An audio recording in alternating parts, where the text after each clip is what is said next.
Payag ba kayo na patuloy na nakawin ang ating pera? No. Hindi! Payag ba kayo na hindi sila mapanagot? Hindi. Payag ba kayo na pinaglalaroan tayo? Hindi! Ayun pala eh! Kaya wag tayong tumigil mga kababayan. Sabi nga nila, sinisisi pa nila tayo kung bakit daw hindi umaandar ang ekonomiya ng Pilipinas dahil daw nagsasampa tayo ng impeachment. Kami ba ang sinisisi ninyo? Hindi ba't gawain nyo yan all the while? Kaya walang nag-i-invest sa ating bansa. Naghihirap ang ating mga kababayan. Walang mga investment na pumapasok para magpayaman sa mga bawat Pilipino ay dahil sa mga kalokohan na inyong mga ginagawa, dahil hindi makadiskarte ang mga investments dito sa ating bansa, mga negosyante. Tapos kami pa ang sisisihin ninyo. Hello sir, magpakatotoo kayo, mga ipokrito kayong lahat. It's really worth the wait pag Attorney Haclog, no? Let's talk to the supporters, yung mga nasaktan po, Attorney. What do you want them to remember right now in one clear message? Mga kababayan, wag po tayong bumitaw. Dahil nasaktan po ako. Pare-pareho tayo. Hey.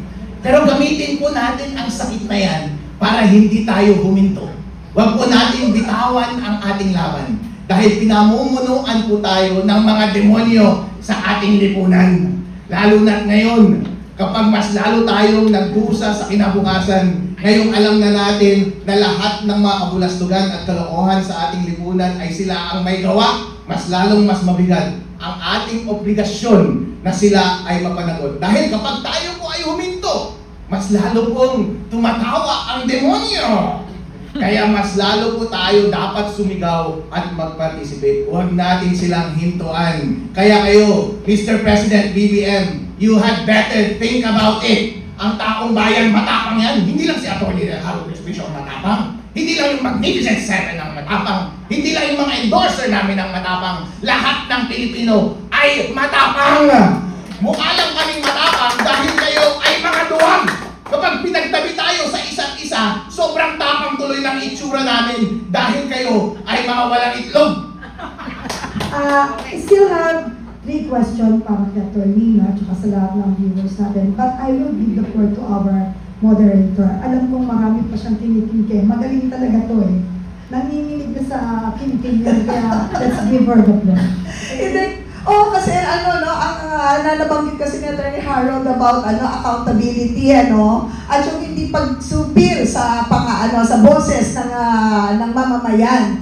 And nabanggit din kasi ni Attorney Harold about checks and balances. Yung totoong checks and balances. Kaya nga ho, nandyan ang House of Representatives at ang ating Senate para siya ho ang check dun sa mga ikinikilos ng executive. Pero kapag nagsanib-pwersa na po, Attorney Harold, ang executive at ang legislative branch ng ating gobyerno sa usapin na ganitong humihirap ang ating bansa dahil sa korupsyon, ano ho ang inyong saloobin pagdating dito sa issue ng checks and balances na dapat lalo pang pinaiigting dahil na nakalagay yan sa ating saligang batas? Mga kababayan, payag ba kayo sa ganitong arrangement?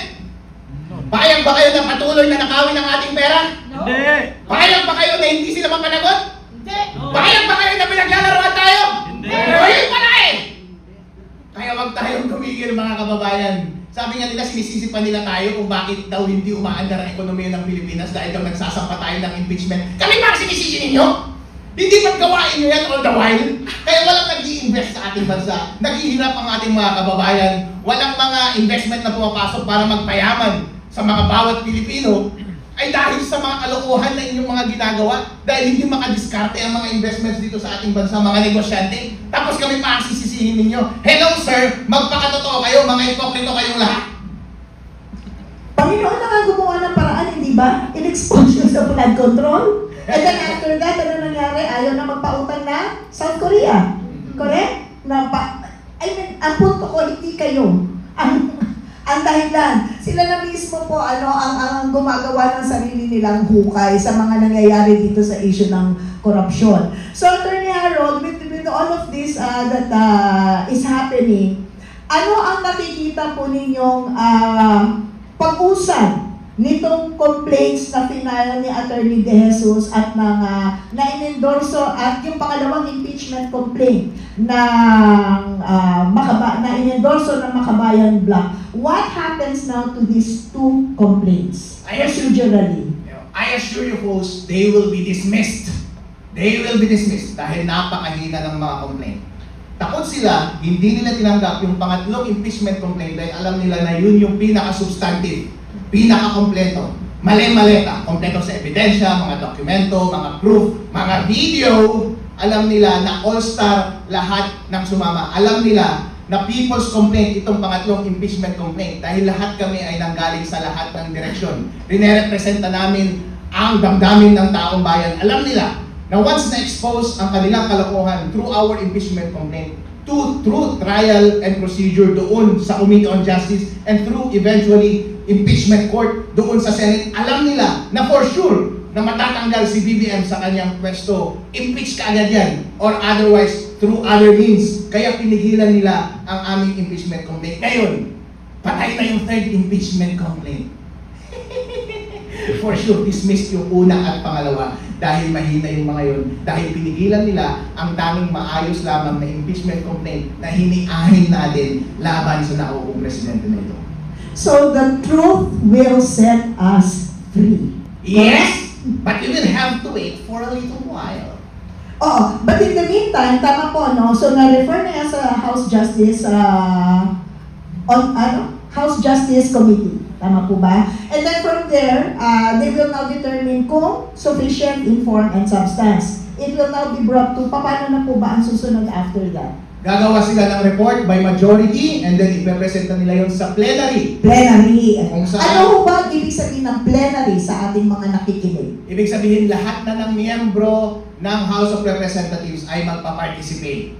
At hihingi sila ng 1/3 na boto mula sa House of Representatives para iakyat sa impeachment court sa Senate yung impeachment trial. Pero bago pa ba dumating iyan, Attorney Yvette, pwede ka agad nilang i-dismiss ka agad sa loob mismo ng Committee on Justice. Dahil by vote of majority, pwede nila nasabihin na dismiss na yung case, therefore hindi na nila isasalang sa plenary yung question of whether or not ipoproceed sa trial yung impeachment complaints. And in the meantime, pasok na rin yung 1-year ban. Pasok na rin yung 1-year ban.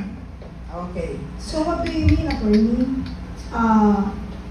Ramdam namin sa sinasabi mo at paglalatag, parang ang dama rin, I think the blogger also feels what I feel. Is it planted? Hindi lang siya planted, it thrived and flourished. May fertilizer pa. At ang daming mga gardener na nakikialam, tinubigan pa ang baho-baho. Halata. Okay, mga kababayan, natinig po ninyo, yung punto na yun ng proseso. Okay? Pagkatapos daw po, dun sa House Justice Committee, sila ang magde-determine kung sufficient ba, kung karapat-dapat ba na idalhin sa plenaryo sa lahat ng mga congressman itong reklamong ito. Subalit, kung doon pa lang sa committee na yon ay madidismiss na po ang kaso, papasok na po yung 1-year ban rule. Ibig sabihin, mag-aantay na naman tayo ng 1 taon pa bago makapaghain. Kaya, dalawa po ang aantabayan na natin, Attorney Harold. No? Number 1, tama po ba ang desisyon, ang committee report ng House Justice Committee at pagdating sa plenaryo, ano ang magiging botohan. Pero ang alam ko rin po, dapat lahat ng mga congressman ay mabigyan ng kopya nitong reklamo kasama ang ebidensya. Tama po ba? Tama po, sa loob ng committee magkakaroon ng hearing dyan at kailangan din mag-submit ng kanyang sagot si Presidente BBM at titignan nila yung form and substance kung sapat iyon para ipresenta sa plenaryo. Kapag ang majority ng Committee on Justice ay nag-decide na i-dismiss yung dalawa, either on form or on substance, dead balls na ang ating impeachment laban kay BBM. Sayang! Pero pwede rin nilang pagsamahin yung dalawang complaint, yung final ni Attorney De Jesus at yung final nung pangalawang grupo. It looks like pagsasamahin nilang dalawa iyon dahil dalawang complaint refer nila sa Committee on Justice. And this is allowed. Yes, this is allowed. Alright. Okay? Kanina nabanggit na ba natin yung tungkol dun sa system na yung mga tao parang pagod na? Pagod na yung mga tao eh. Attorney, what's the strongest counter-organized vigilance? Tracking process, demanding transparency, and keeping the moral high ground? Attorney? Just do the right thing, folks. Dahil tayong mga Pilipino, binigyan po tayong magkaroon ng boses dito sa ating democratic politics dito sa Pilipinas. May kakayahan tayong magsalita. Once nagsimula tayong tumahimik, patuloy pa rin silang magnanakaw ng pera ng taong bayan. Yun na nga ang ginagawa nila ngayon. Patuloy na pagnanakaw, ngayon na-discover na sila, patuloy na pagtatakip. At ang tanging paraan lamang para sila ay mapahinto ay para tayo ay magsalita at ma-avail natin ang lahat ng accountability procedures sa ating Constitution. At yun din mismo ang ginagawa nila para hindi magpatuloy ang ating mga advocacies. Pinapatahimik nila tayo. Pero wag po kayong pumayag dahil yan lamang ang tanging bagay na natitira sa atin at ang ating buhay. Once huminto po tayo, wala na pong laban. Kaya ngayon po, hanggang ngayon, hindi ako tumitigil. Hanggat hindi mapanagot si BBM, huwag kang mag-alala hanggang 2028, magkaaway tayong dalawa. Alam mo, dapat last question na to eh. Pero alam ko marami ka pa dyan nakatago, no? Attorney, Attorney Harold, if impeachment exists to protect the people, what does it say about the system when the protection is blocked? Just what like they did to the Magnificent Seven. It's corrupt. Hindi pa ba obvious na corrupt na sila to begin with? Kung corrupt ka sa una, corrupt ka rin sa pangalawa, sa pangatlo, and forever. At sinasabi ko sa inyo, corrupt itong si BBM at ang kanyang administrasyon. Corrupt sa pagnanakaw ng pera ng taong bayan, umamin na sila ang may kasalanan, corrupt pa rin sa pagbibigay ng pabor sa taong bayan para maipakita ang kanilang totoong pananagutan. Attorney, why does that make our cause more necessary, not less? Obligasyon po ng taong bayan na magsalita laban sa mga masasamang mga elemento sa ating lipunan. As a matter of fact, kapag tumahimik po tayo, complicit po tayo sa mga kalokohan na ginagawa nila sa atin. Sabi nga nila, silence is being complicit to evil. Ngayong alam na natin ang lahat ng impormasyon, obvious naman, di ba? Na sila ang may kasalanan.